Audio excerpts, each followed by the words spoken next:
Good evening.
So this kind of meeting, which traditionally is called Satsang,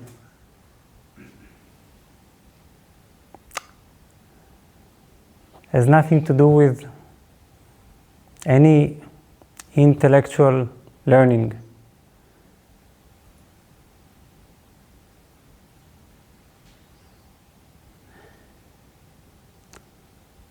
The teaching is not really a teaching.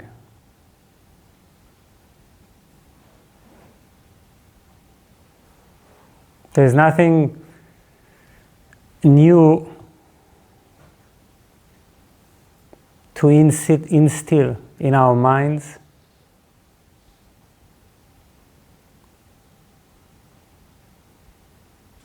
which are anyway already fully packed.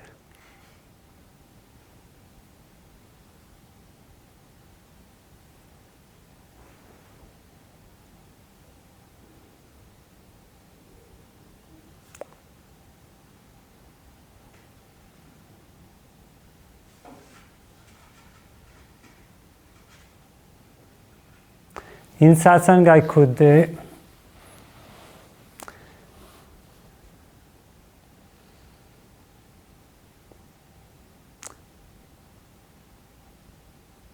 ask you to close your eyes or keep your eyes open,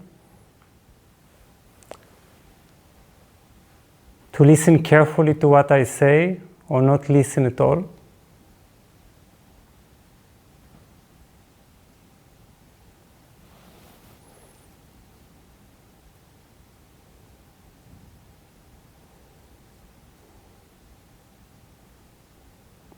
And to a certain degree, it will be just the same.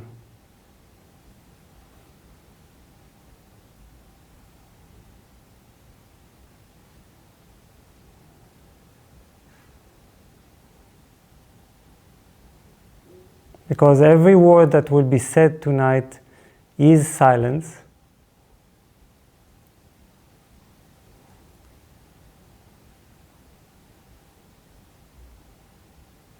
And silence is the message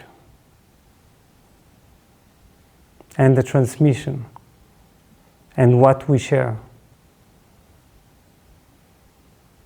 and what meets through our eyes each other.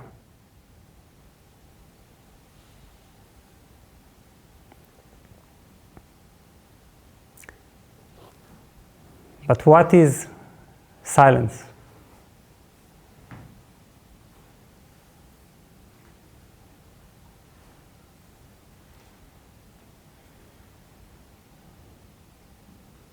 Is it something that we feel right now, feeling the room?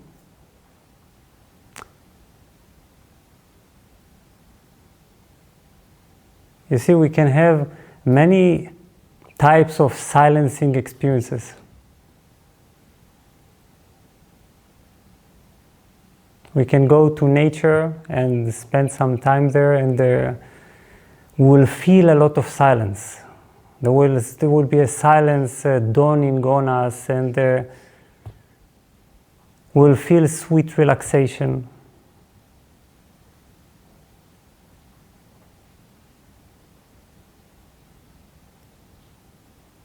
Then, of course, we will go to a noisy city, to the heart of the city, and then no silence.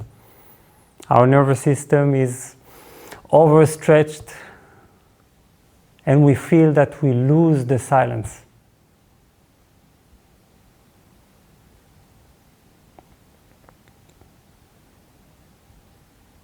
So silence can be an experience. It can be long experience if we're lucky. We can go to a retreat, be filled with silence, with peace. Then come out to what we call the world. And for some time, it might go on in us. But then, after a few days, we'll feel again this diminishing peace. And again, we are with our thoughts, emotions, feelings, reactions. Then we long again to feel silence.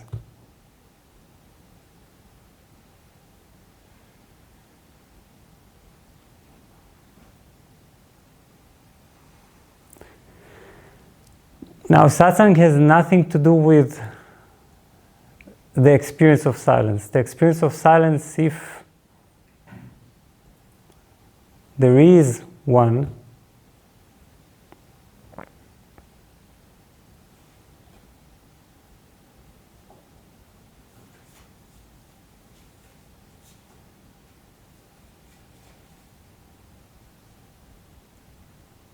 is just meant to serve us as a reminder, as an echo, as a reflection. But in itself it is meaningless and useless because it cannot last. Even if I were the most powerful teacher in the world,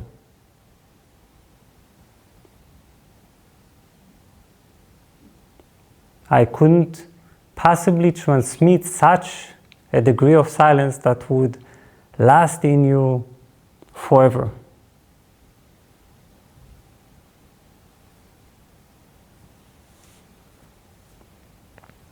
So there is silence that is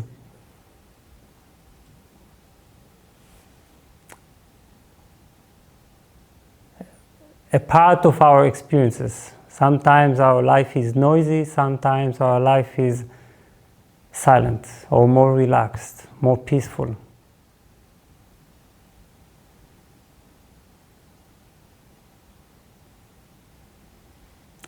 But really what satsang is meant to tell us about silence is so radical and so extraordinary.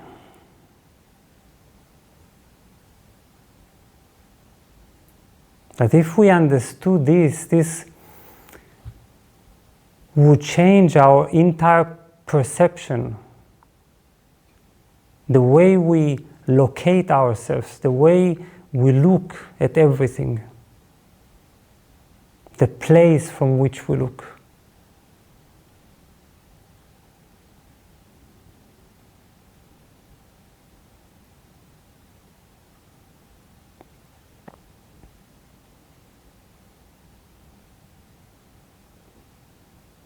Now, what we're talking about this evening is nothing less than one of the most important shifts on the spiritual journey. When this takes place,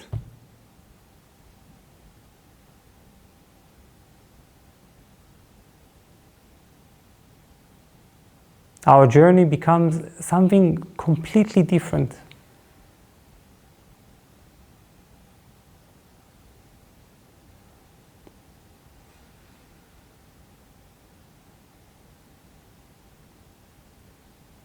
And it is the understanding, the real profound understanding that silence is not an object.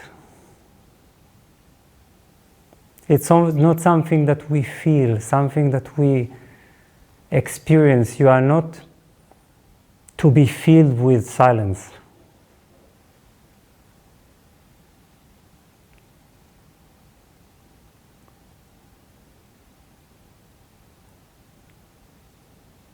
Rather, silence is your main core, the main core that listens at this very moment.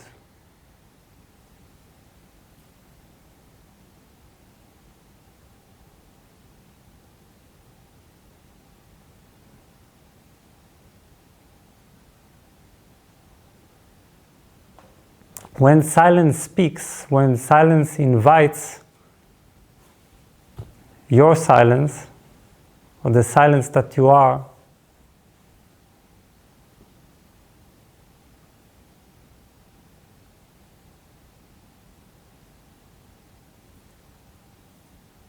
at the beginning we don't fully understand how radical, how profound this is, and what happens is that we at least get the ripples, the distant ripples of this silence. Then we say, oh,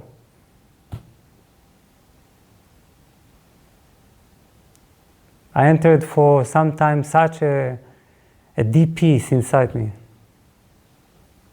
I want to come back. I want to return because this was special. But the only reason we respond in such a way to the experience of silence, that it makes us feel at home, that it makes us feel so healthy, that everything makes sense in silence, everything comes together.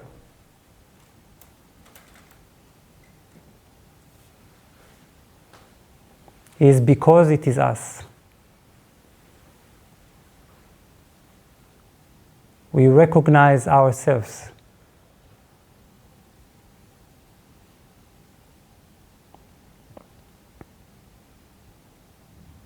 Then only mistakenly we start to try to repeat the experience,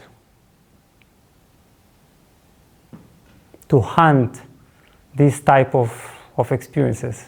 Where is my silence? We go to a seminar, to a retreat, to a satsang, to India, all the way.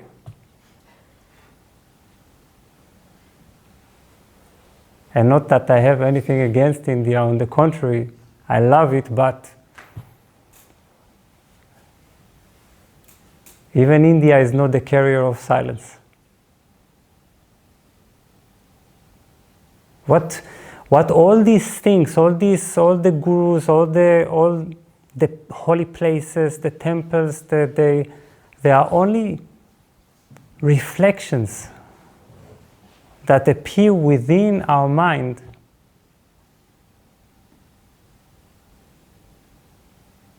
to remind us that which is searching in us, that which is longing in us, is this silence.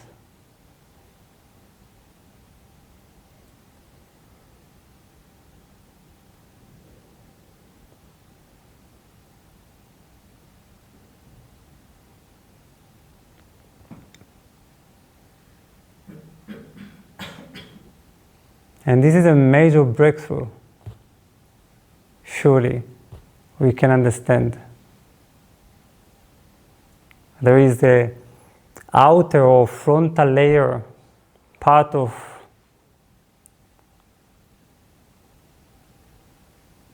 our watching, listening. But just behind our eyes, just a little deeper,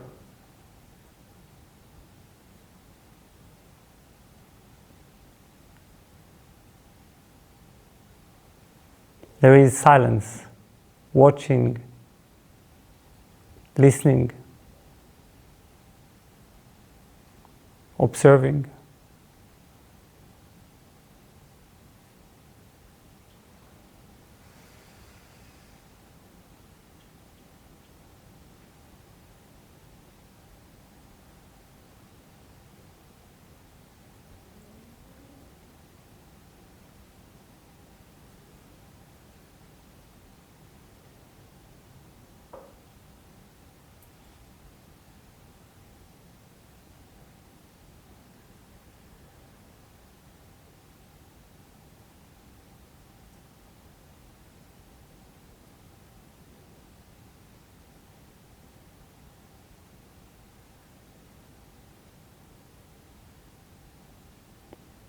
So this is what we do in satsang. We just fall into ourselves, which is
just try to even embrace for a moment this identity. I am silence.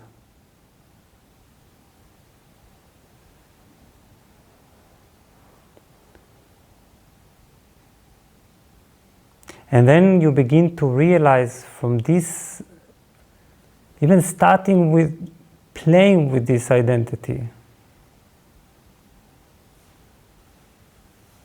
that it is silence that is experiencing everything, including the personality, including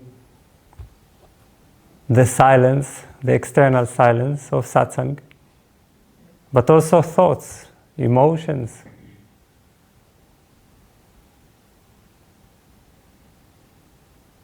cities or forests.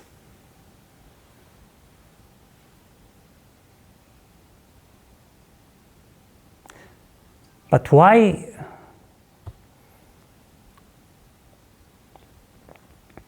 do we lose this so easily, this connection, this far truer self?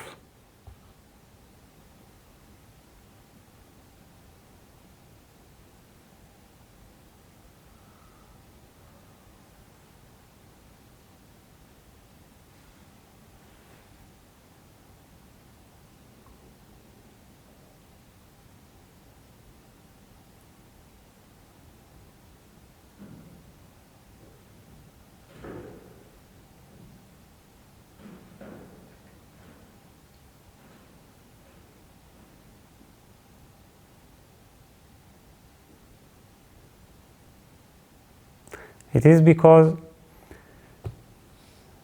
all day long we are busy reacting.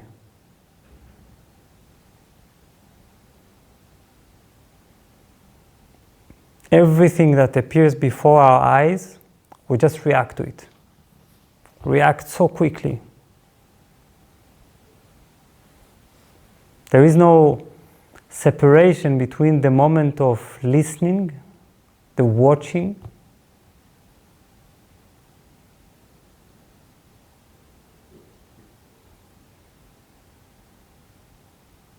and the reaction.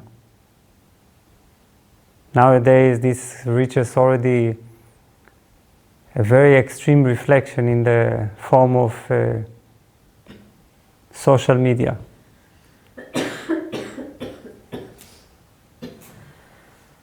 Our likes and dislikes, they have become the center. What defines the most our self, our authenticity, what we like, what we dislike, what we accept, reject.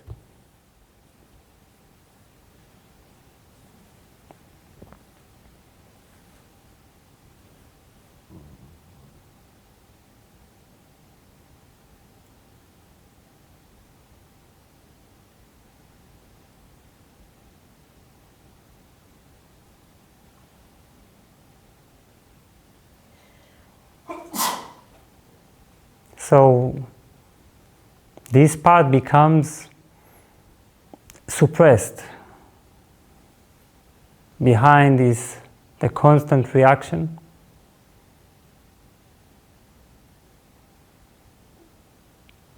And we do not know what it feels like and what an amazing thing it is to watch without reaction. What an amazing thing to be this quiet observer of life that is the core of our mind. The reaction is just the periphery. It is the circumference, the outer layer, outermost layer of the mind is this part.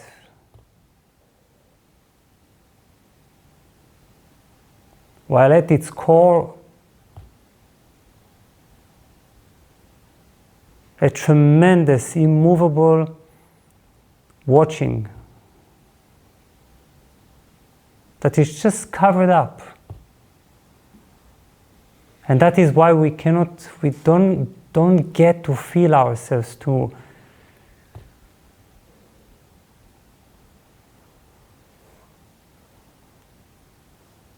be ourselves.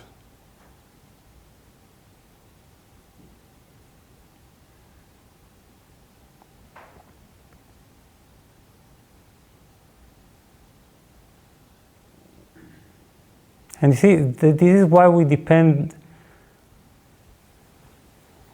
on meditation, good meditation, bad meditation.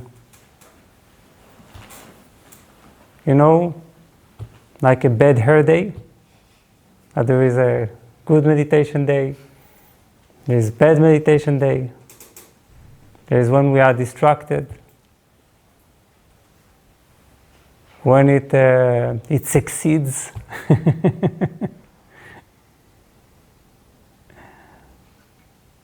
But really, what is experiencing the bad meditation and the good meditation, the distraction and the days of concentration is silence, you.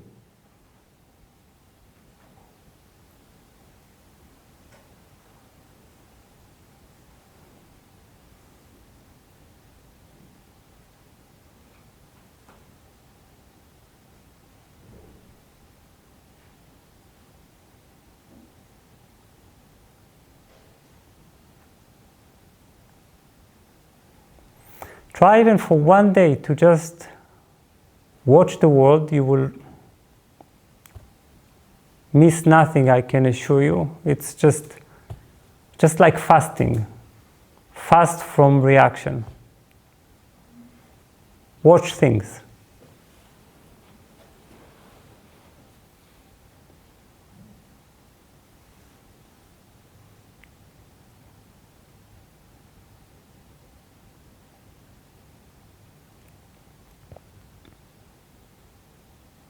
You watch something,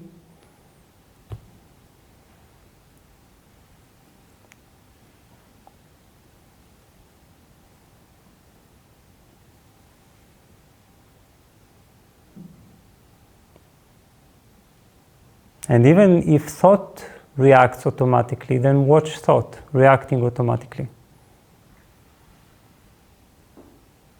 And don't react to thought. React to reacting thought. This is how everything becomes completely messy.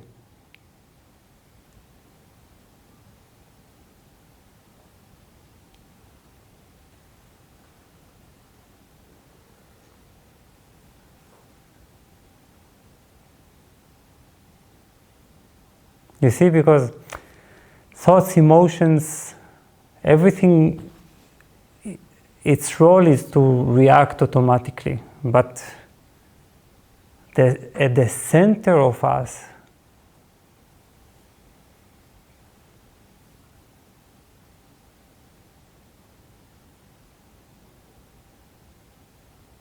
there is a choice whether to quickly react or to listen.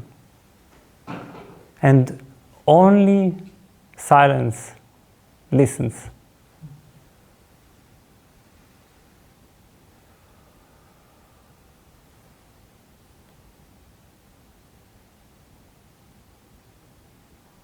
Because in listening, there can be absolutely no prejudice, absolutely no reaction, no categorization.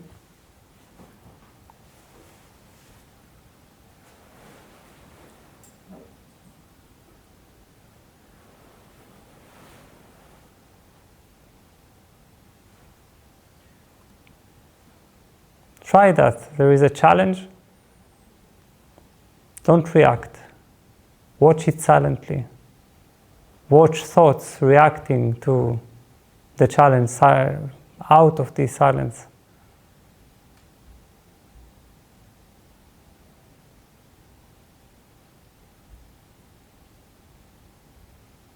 Then you are realizing that you are beginning to watch the world from a different place. You are watching the world from the world of silence. You are looking at everything not from here, from behind your eyes.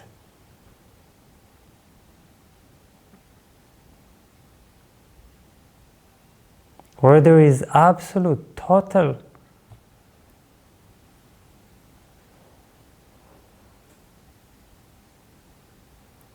listening.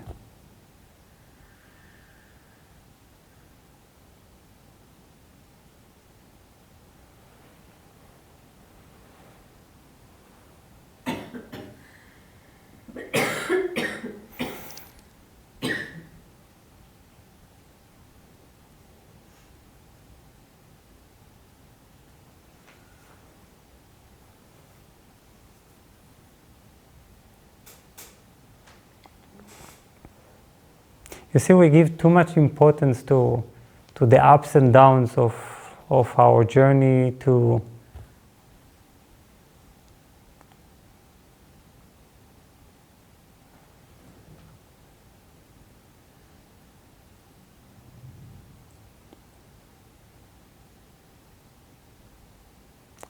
trying to improve the state of the mind.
while peace is the way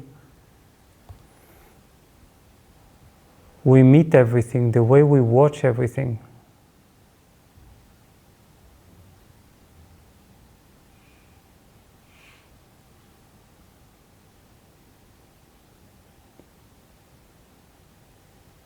Silence is the beginning of observation.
And yes, sometimes it looks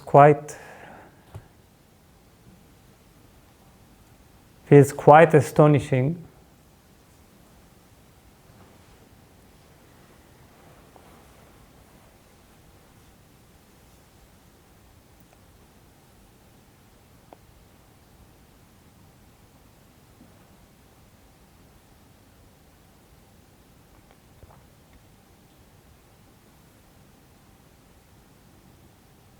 Because to a certain degree you are just like this camera. This camera is now reflecting me. And with so much peace, right? I'm never judged by this camera, as far as I know, of course.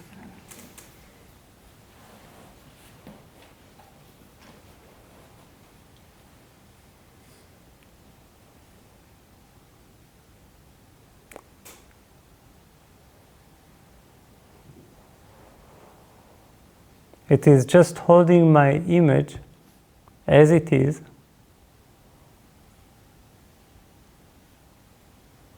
as a quiet observer,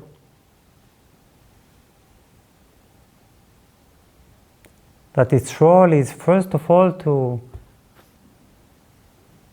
see, to be aware.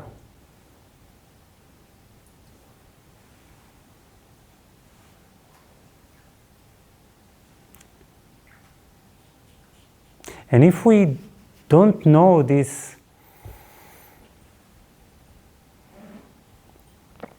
thing of sometimes walking on the street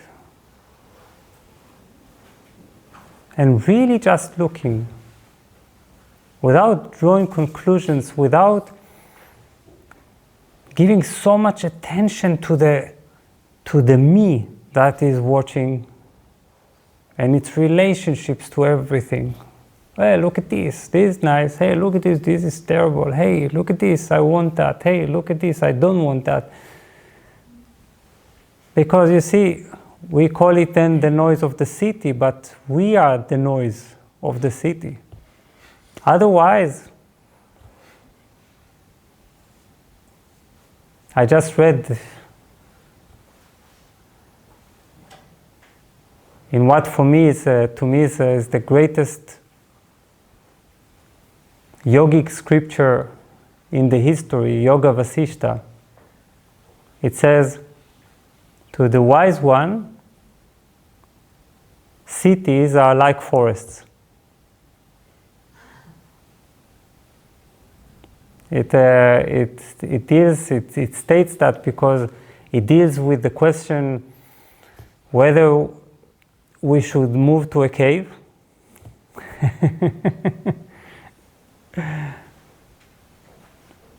or some remote ashram, or we can be just as we are. And then it says, if you have desire and attachment, even if when you are in the forest, it is like being in the city. But if you are without it, even in a city, you are like in a forest.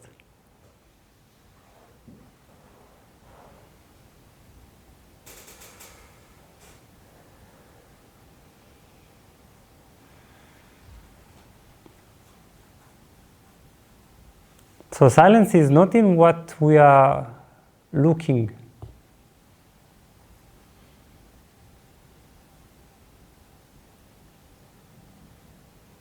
It is what we are that feels what we look.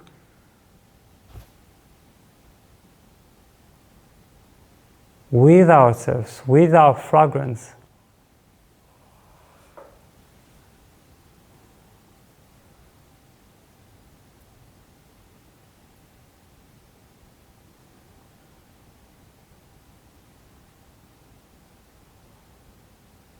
And there is so much of our real self everywhere.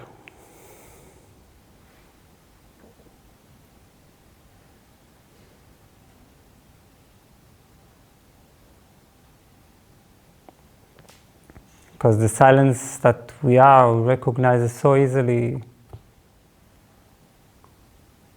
the silence everywhere.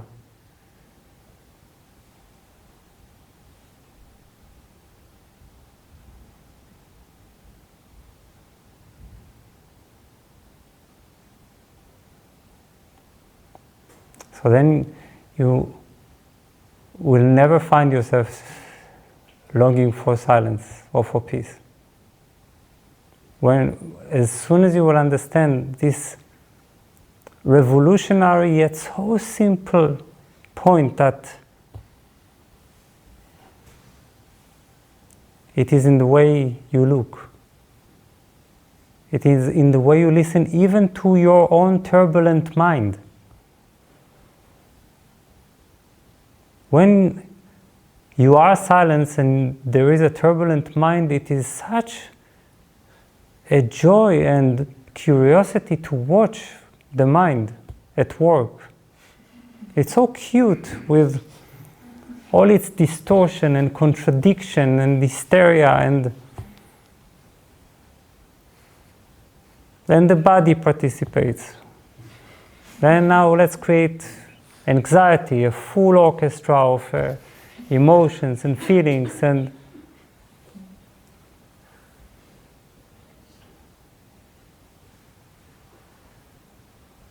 but you are not that.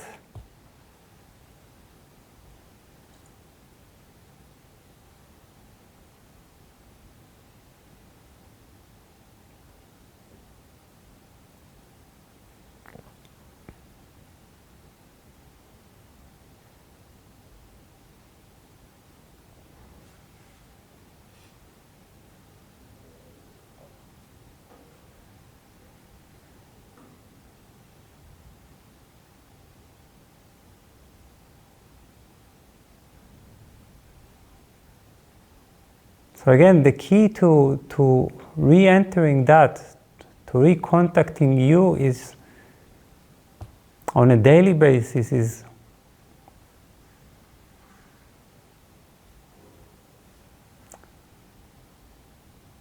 even if you give only 1 hour for that, and then you go back and embrace the reacting self, that is fine, but just 1 hour.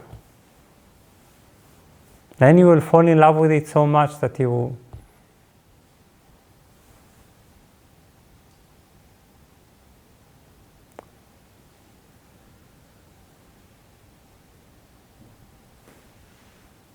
will always want to watch before you react.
And it is not, by the way, some distant watching, because sometimes we think, oh, now I need to be like a wall, immovable and indifferent. It's not at all. The silence that you are is the most intimate thing in the world. It is a crazy love maker. It is the lover of all things.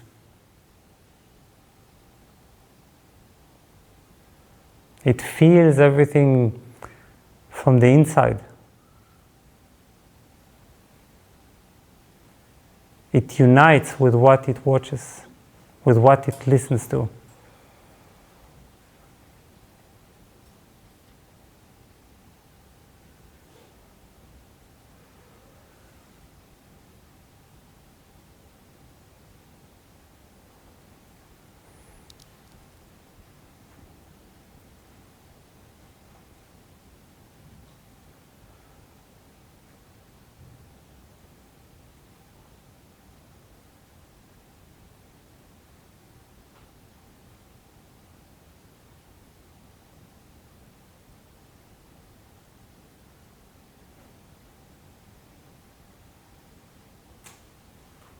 It really flows into everything.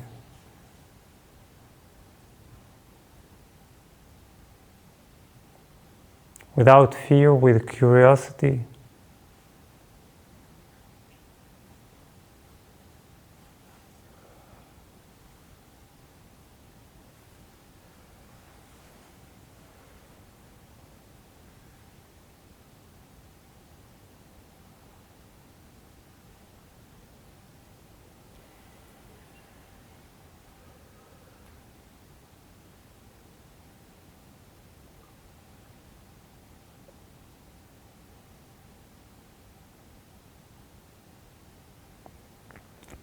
Silence starts in you.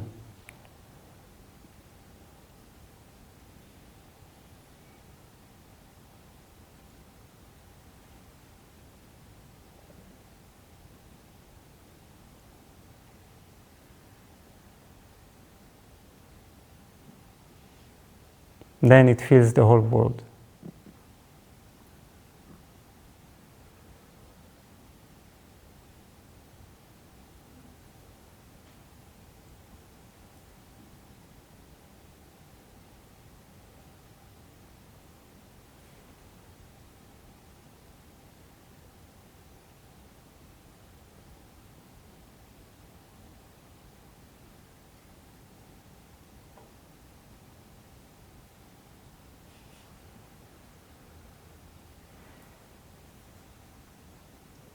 Isn't that lovely? I remember when I was 23 years old, I remember so well the moment in which I was walking on the street, and it was sometimes very insignificant moments are the most significant moments. It's like such tiny recognitions, but the realization that you are never going to be the same. And I was walking on the street, and then I realized that I fell in love with silence. That's it. It wasn't like there were much more explosive experiences and so on afterwards, but it was the moment in which something shifted in the mind, realizing that it is more attracted to this ground of watchfulness, that it wants to see. It wants to look at everything. Because before that, I saw nothing.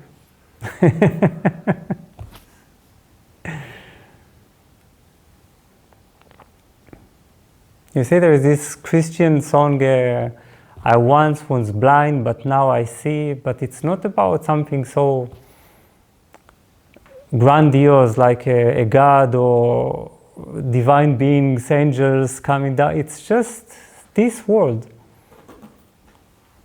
that we never looked at, you see. We only reacted to. We're only visiting such a small fraction of our own capacity, of our own encounter.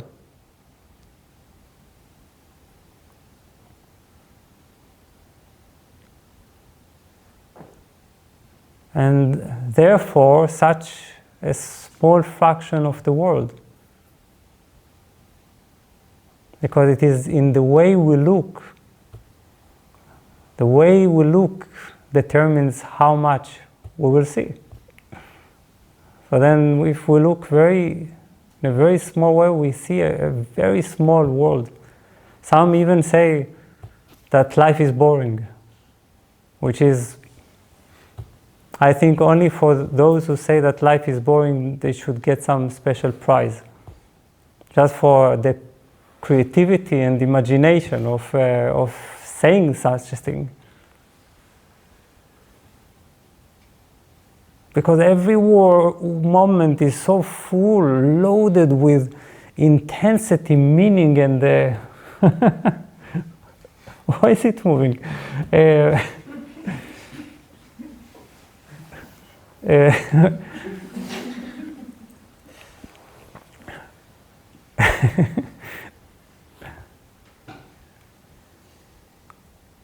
So full of meaning and significance and intensity and energy, but for that it needs our looking.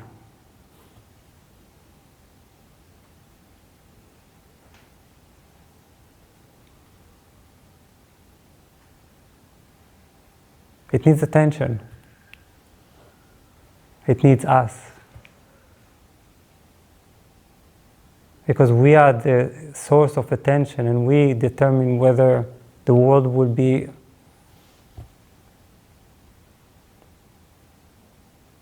the most amazing place or the dullest, most alien space.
So does anyone have a question?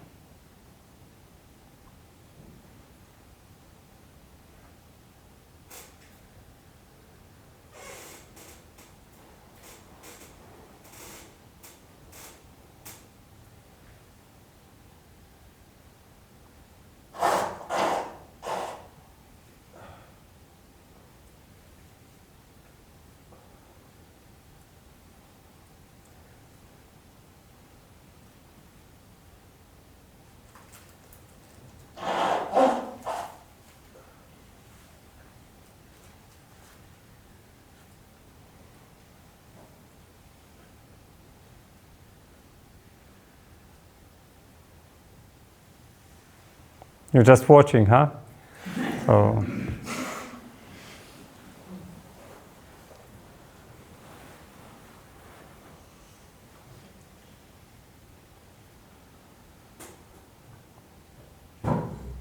Yes. When we're in the state of being silent, what is the mind like then? What is there? The mind like? When we are in a state of silence, what is the mind like? Well, first of all, this you should ask yourself. It is a very important question to pose to myself. What is the quality of the mind at the moment as we listen to this meeting, for example? Because it is only the quality of your mind that matters right now. You see? Not the nice setting, not the guy that is sitting on the chair. Not even if there is a discomfort in your body or a comfort in your body. These things are not important.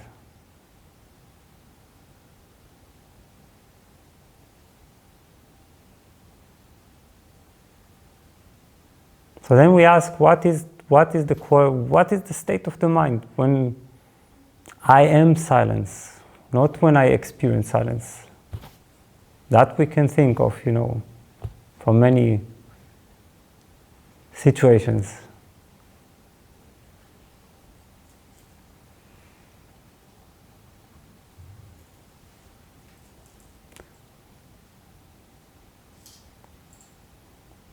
It is immovable, but not rigid.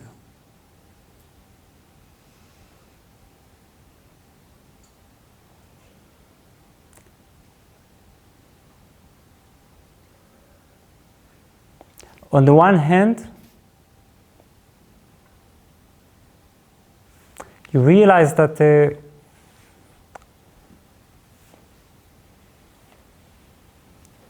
this thing is actually empty, which is the greatest joy. And even if thoughts can flow in it, they are floating in space, like some meteorites and and satellites, just like we see in space. There is something that is moving. The space is not disturbed, right, by such movements. So then there is immovability, because you realize that the mind is silent. The mind that is silence at its core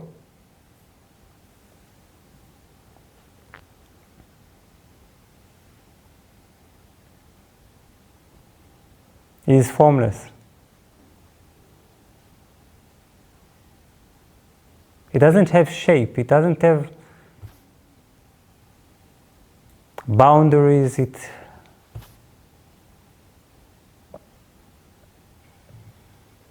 It is just space. But it is not rigid. You see, because the mind becomes rigid when it needs to be in some fixed position and hold itself. This is what happens to us, by the way, when we try all those observation and witnessing practices, that sometimes we try to not breathe. You see, we enter meditation, we try to hold our breath, not to feel anything, and to watch thoughts from the distance, and so on and so on. We try to become silence while we are already silence, you see. Silence is the most effortless act. It is basically stop acting.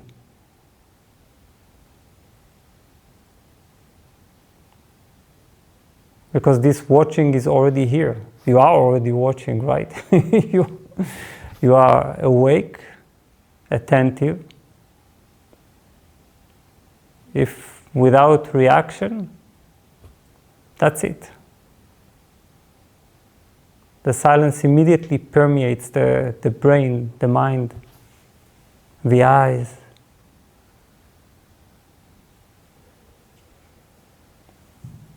But it is also not rigid, because silence can take the form of anything. You see?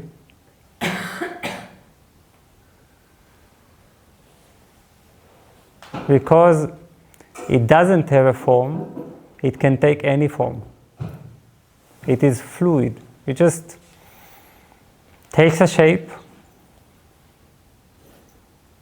then it returns to a shapeless state.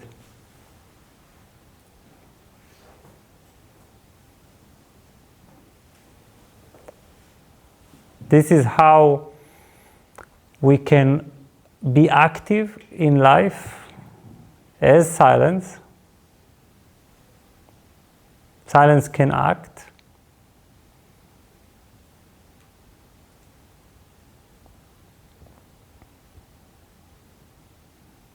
It becomes one with the action. Then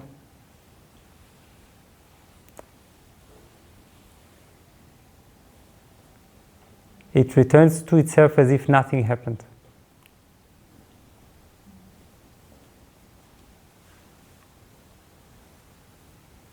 So I'm saying that because just like space can contain everything and is undisturbed, it doesn't become limited because a meteorite is moving in it. But it holds the meteorite easily.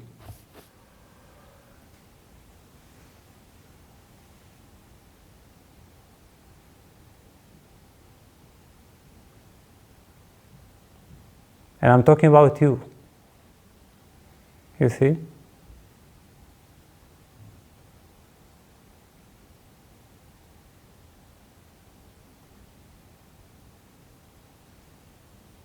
I'm not talking about something. It's very important to understand.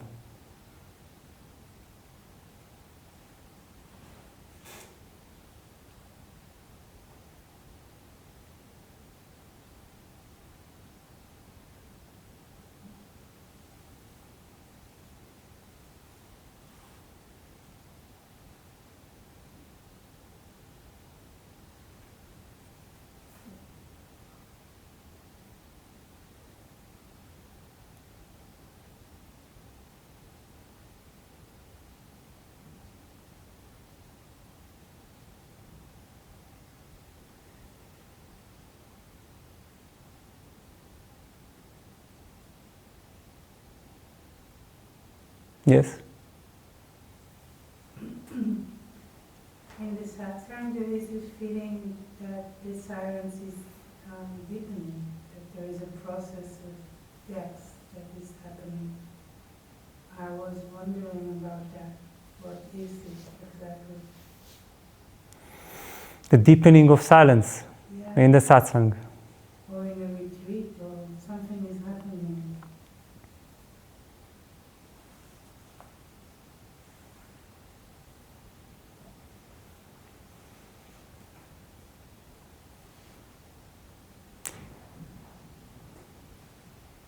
There is a change of attention. The more the change of attention, a shift of attention takes place, then the greater the intensity, vibration, feeling.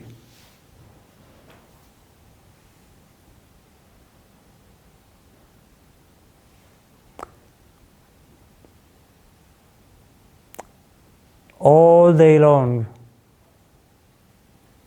we are away from ourselves. You see? All day long, we are just, our attention is on objects, is trapped in in objects, and we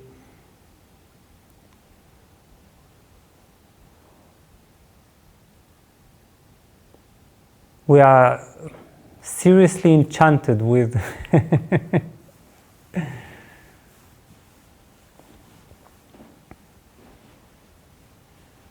with objects that are only here in life just to reflect us ourselves. Isn't it funny?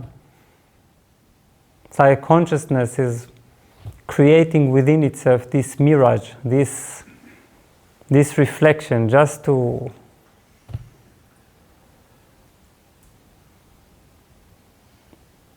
show itself to itself, but then we get caught in the things.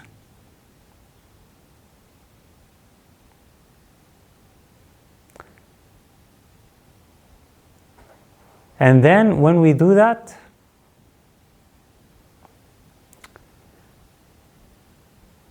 our frequency becomes very dense. It becomes very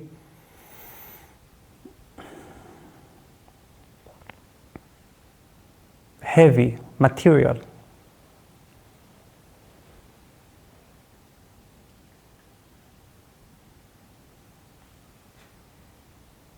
And it is because we don't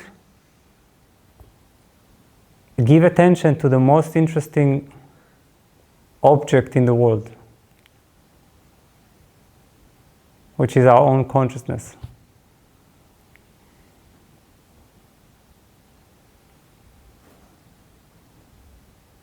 So then we are starting to look back at ourselves, you see? And this gives us something that the most breathtaking nature cannot give us.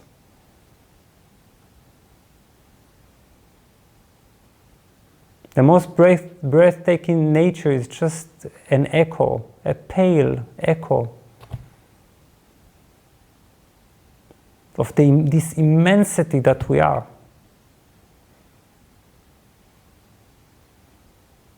We are an immense thing. So the more we turn our gaze to ourselves, the more everything becomes, the air becomes thick. And there is so much significance that, and the moment that begins to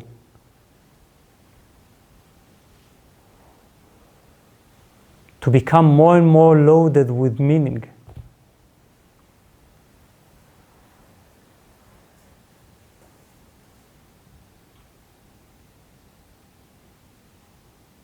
So this is the deepening.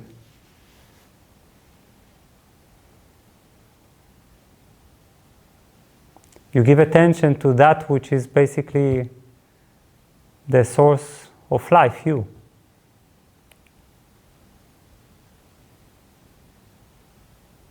And then it begins to emit its light, emit its radiance, emit its presence, and everything becomes bubbling.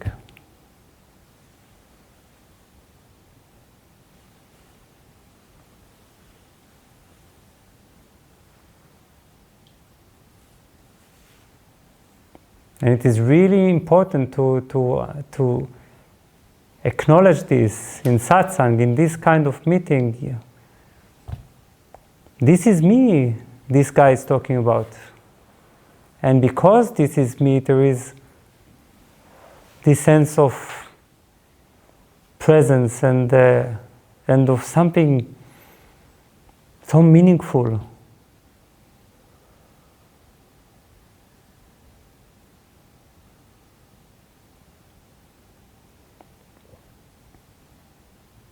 It's like, look what a setting, just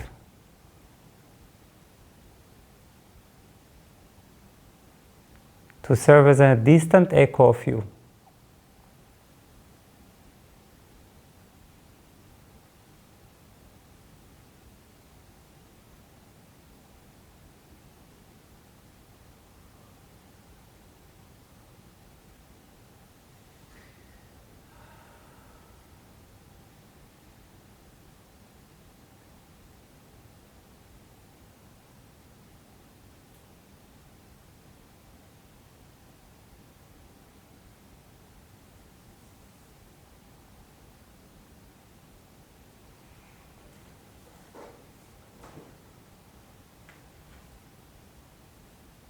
We have such a tiny version of ourselves walking around.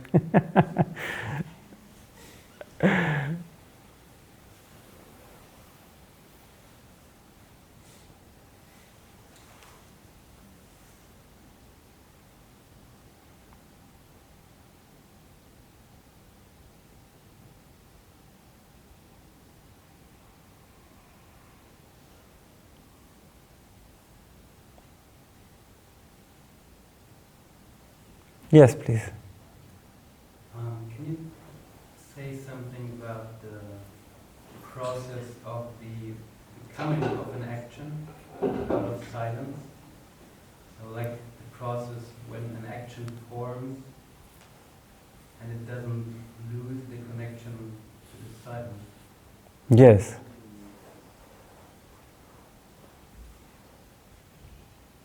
So what you're basically asking, what is it like to act out of silence without moving away from silence?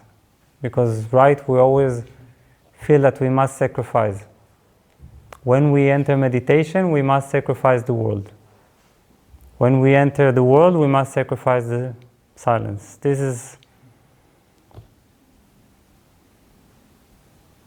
And as long as this goes on like this, everything will always be divided into meditation and the world. Meditation and the world.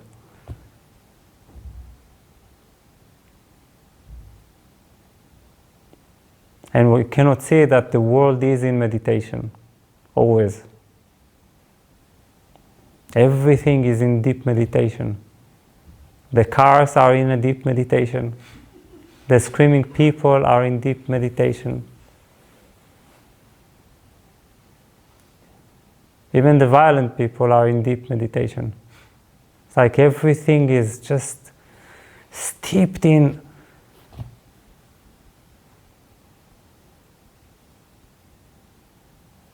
such silence. And the only reason we don't see it is because we are not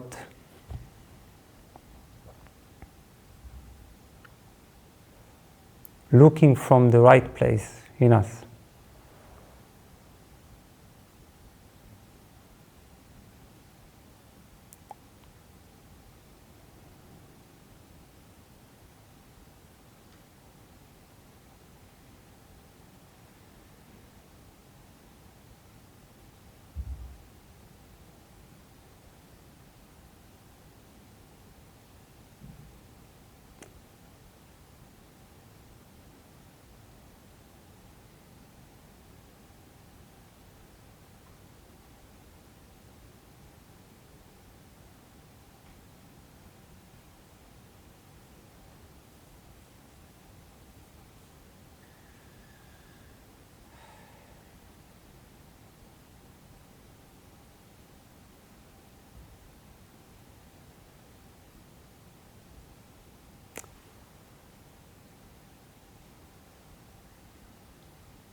If silence acts, then it remains at the core of ourselves, we remain disengaged.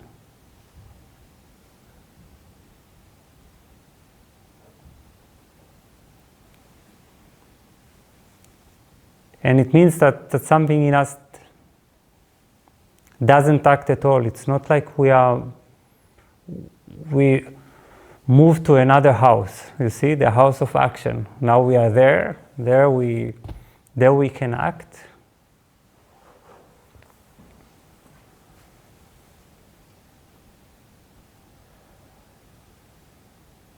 It means that there is something in us that doesn't react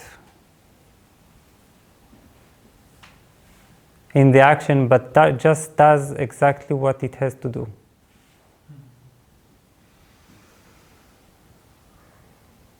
It means that inwardly we don't put even the slightest effort in the action. Nothing. It's like it's almost like a self-preserving mechanism of our energy. We don't waste energy. We remain quiet, we don't respond, we don't react. We just do. Because you see, our being reacts so much to every situation, to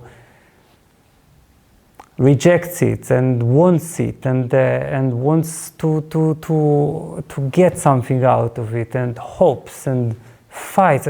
There is so much. Take away the inner activity, and at the end of the busiest day, you will feel embarrassed. You will feel like you haven't done anything. It's really embarrassing. You see, at the beginning, you scratch your head and you say, wasn't that like a really busy day? Didn't I do like unbelievably many projects and there will be nothing because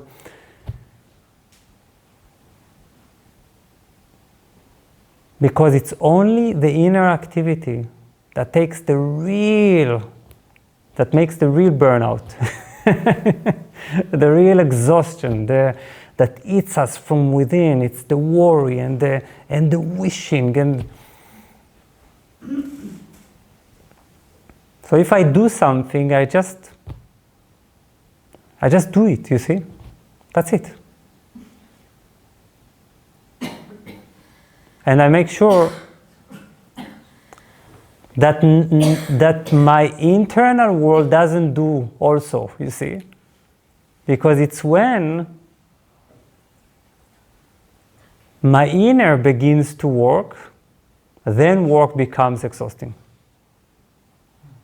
Do nothing from the inside, nothing.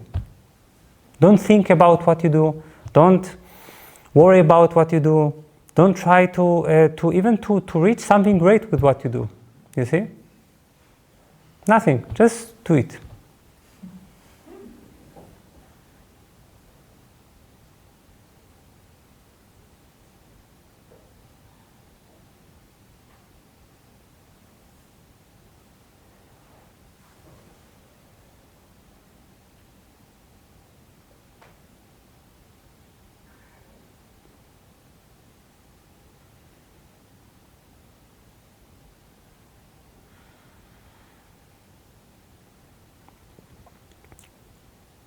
You see, the understanding is that from the inside you don't need to do anything.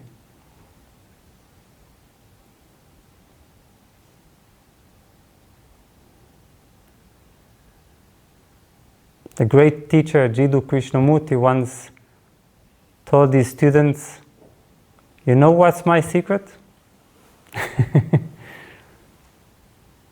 He said, "My secret is that I don't care about anything."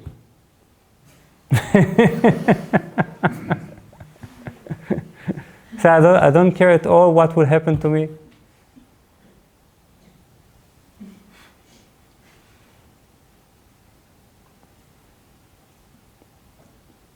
And this is the thing, it's the inner investment that drinks up all our reserves. And when we do nothing, our energy only grows, you see? With every action, it's like we only feel more enhanced. More. It's like because acting out of silence makes silence bigger. Whenever we give the feedback, we create this resonance.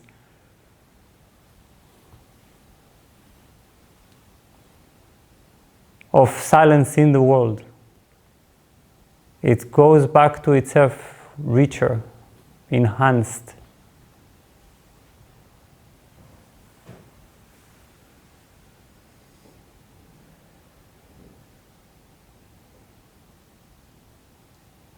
You see, there is no excuse in the world to get a burnout.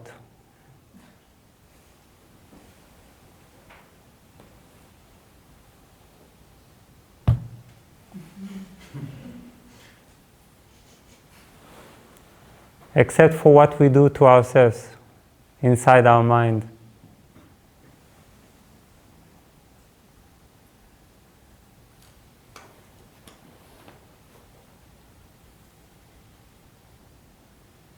There is not even one good excuse for feeling stressed.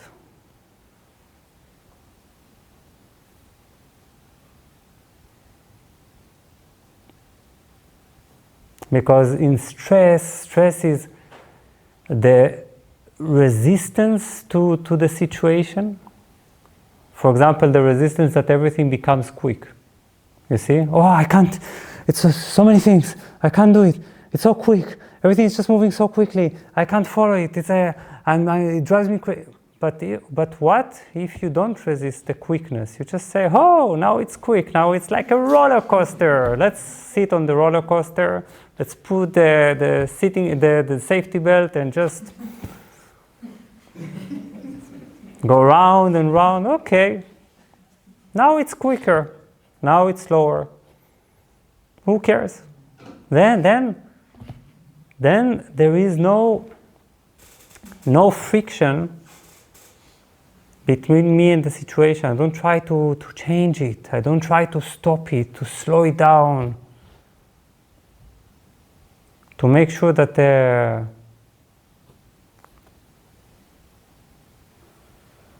I can control it. It's the controlling element that tires us so much.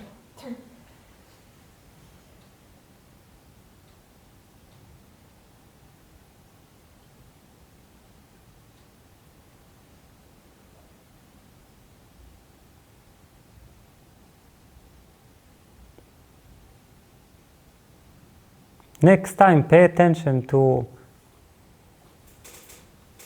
the inner activity that wastes your energy.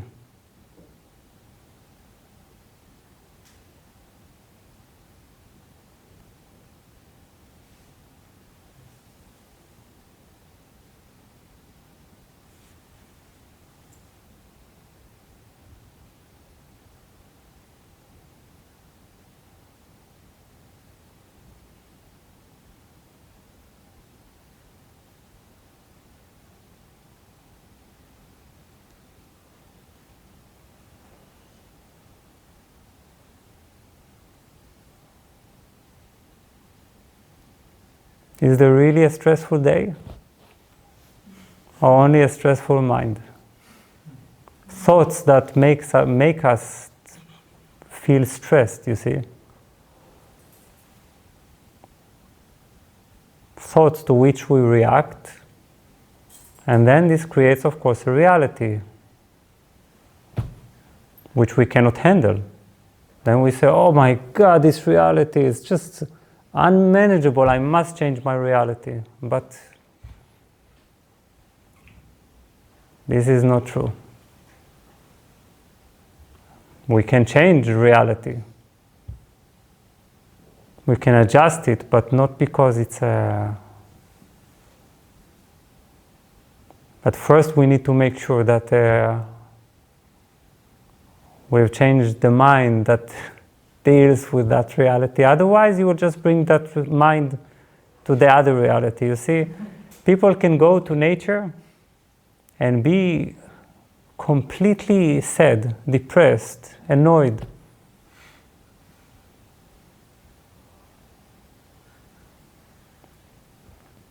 At the beginning, they say, "Oh, wow, this nature is so peaceful. It's so beautiful.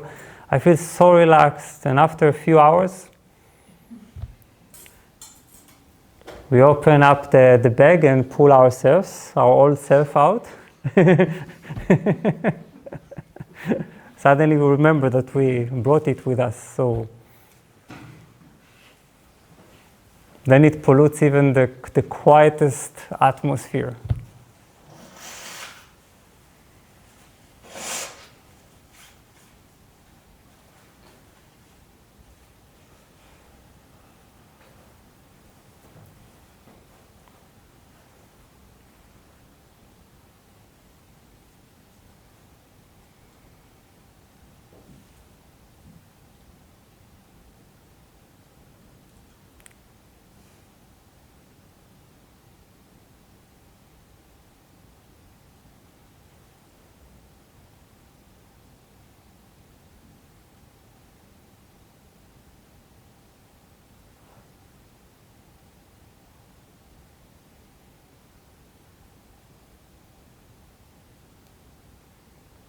So sometimes, in spirituality we tend to try to work less and less, to be less and less troubled, less and less burdened.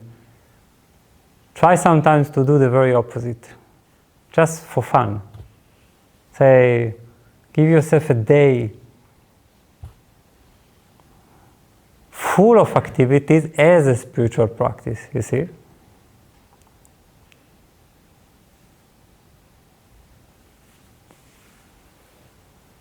So you can test against it, you can experience against it, or reflect against it, your own blissful silence.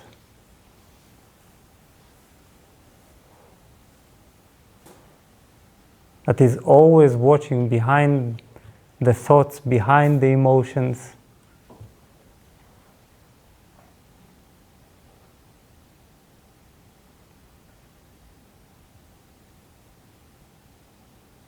And is so utterly restful within itself.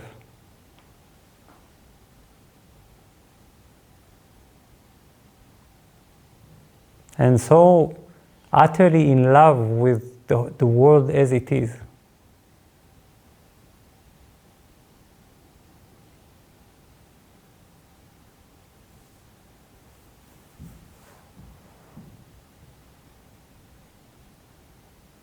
But then you know that this cave, the Himalaya cave, is there behind your eyes.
Any last question? Yes. So you say today that who we are is silence. And my question is that all what we are, or is it just an aspect of who we are, and today you chose to speak about that aspect specifically? Is silence all that we are, or is it more and I'm just hiding and keeping it for the next meeting you're asking, right? Okay.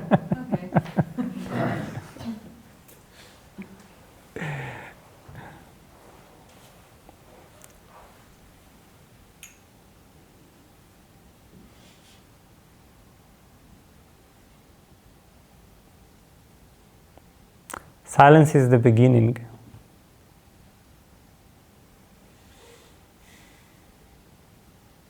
Of what we are.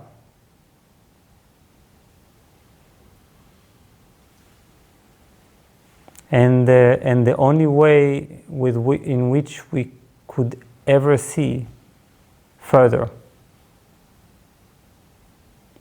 And the mind needs to be so utterly silent, so still.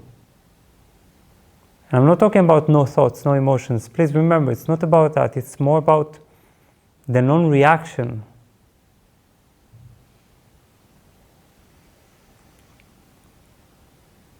This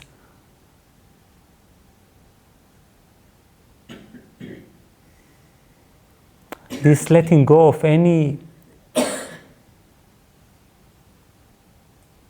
doing. And because the automatic does what it does. It will always do. It's not important. But you are not doing. And only then can the whole universe reveal itself, you see? And the true you can begin to unfold, to show itself.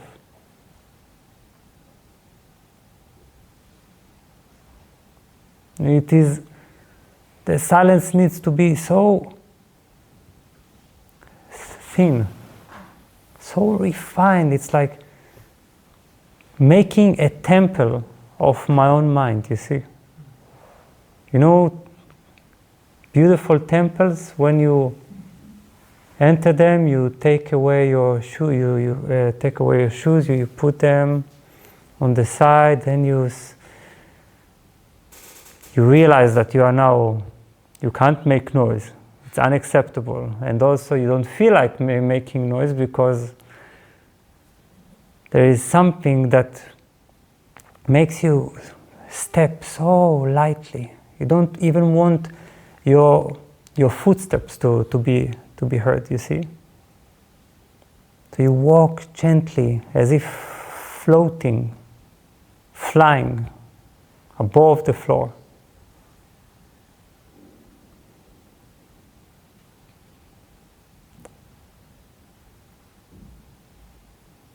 Full of reverence. The feeling that even the slightest noise could hinder what this temple is all about.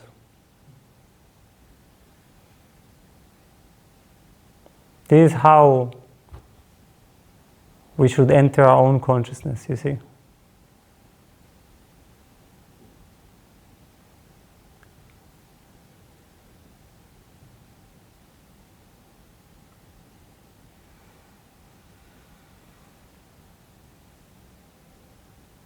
So then silence is the beginning. Then so much is revealed. So endlessly much, but in a way, even to that, you don't react.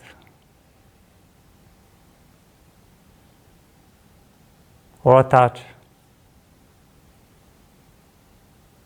Or develop addiction. Or hope that it will come back. You are the temple, you see.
Good.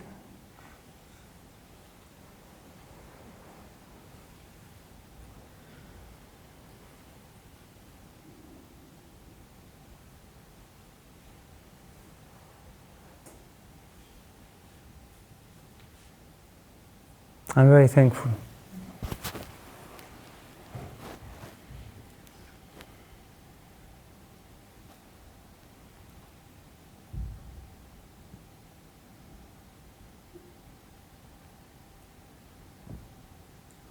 May we know the sweetness of our mind when it is immersed in the silence that is its nature. Good night.